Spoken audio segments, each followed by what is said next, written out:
రవి నిశ్శబ్దంగా ఉండే సృజనాత్మకత కలిగిన మంచి మనసున్న ఒక యువకుడు. అతను నిజమైన స్నేహాన్ని గాఢంగా నమ్మేవాడు. ఒకరోజు సంజన అనే కొత్త అమ్మాయి వాళ్ల తరగతిలో చేరింది.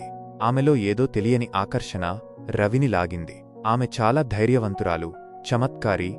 ఆమెలోని చురుకుదనం రవిని ఎంతగానో ఆకట్టుకుంది. రవి ఆమెతో స్నేహం చేయడానికి చేయని ప్రయత్నం లేదు. నోట్స్ ఇవ్వడం, ప్రాజెక్టులలో సహాయం చేయడం, చివరకు క్లాస్ అయ్యాక బస్ ఎక్కేంతవరకు తనతో నడవడానికి ఎదురుచూడటం కూడా. కాని సంజనకు అవేమీ పట్టలేదు. నాకు ఈ బెస్ట్ ఫ్రెండ్స్ లాంటివి నచ్చవు ఒకసారి నిర్మొహమాటంగా చెప్పేసింది. రవి అయినాసరే నవ్వాడు. అయితే అప్పుడప్పుడైనా మాట్లాడుకుందాం అన్నాడు. నెలలు గడిచాయి. నెమ్మదిగా సంజన మనస్సు విప్పడం మొదలుపెట్టింది. రవికి మెసేజ్లు చేయడం, అతని పిచ్చి జోకులకు నవ్వడం, రహస్యాలు పంచుకోవడం మొదలుపెట్టింది. మధ్యాహ్న భోజనానికి కలిసి కూర్చునేవారు. ఒకసారి నాకు ఉన్న ఒకే ఒక్క నిజమైన స్నేహితుడివి నువ్వే అని కూడా అంది.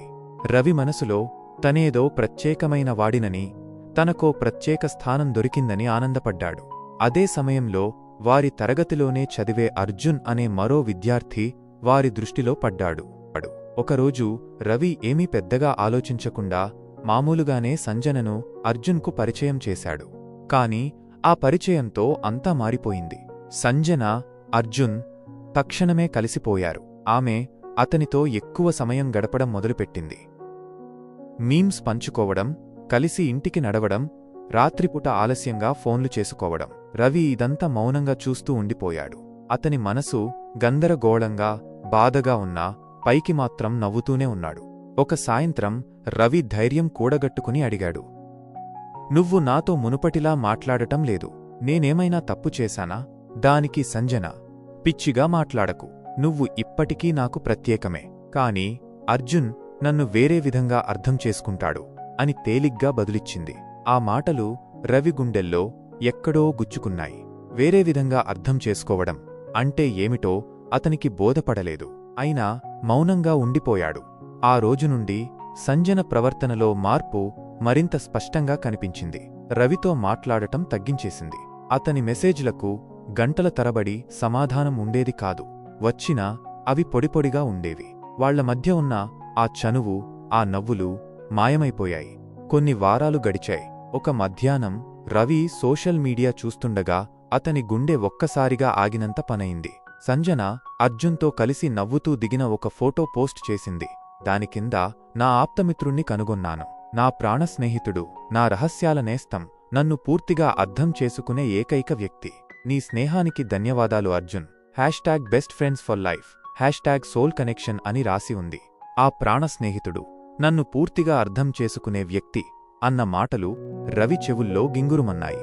అతని చేతులు వణికాయి. ఫోన్ జారిపోయేలా అనిపించింది. ఒక చల్లని నిస్సహాయత అతన్ని ఆవరించింది. ఆ పోస్టును మళ్లీ మళ్లీ చదివాడు. ప్రతి అక్షరం ఒక ముల్లులా గుచ్చుకుంది. నువ్వు ఇప్పటికీ నాకు ప్రత్యేకమే అన్న సంజన మాటలు ఇప్పుడు అబద్ధాల్లా, ఎగతాళి చేస్తున్నట్టుగా అనిపించాయి. నాకు బెస్ట్ ఫ్రెండ్స్ లాంటివి నచ్చవు అని తనే కదా అంది. ఇప్పుడు అర్జున్ ఎలా బెస్ట్ ఫ్రెండ్ అయ్యాడు?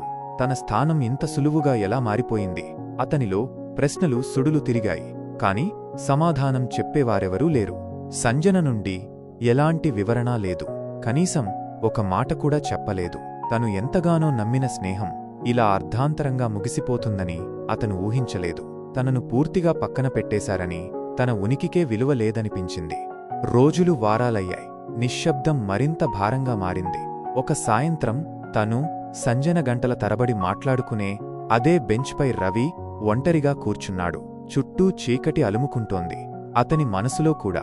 అప్పుడు గుర్తుకొచ్చింది, తనే కదా మామూలుగానే సంజనను అర్జున్కు పరిచయం చేసింది.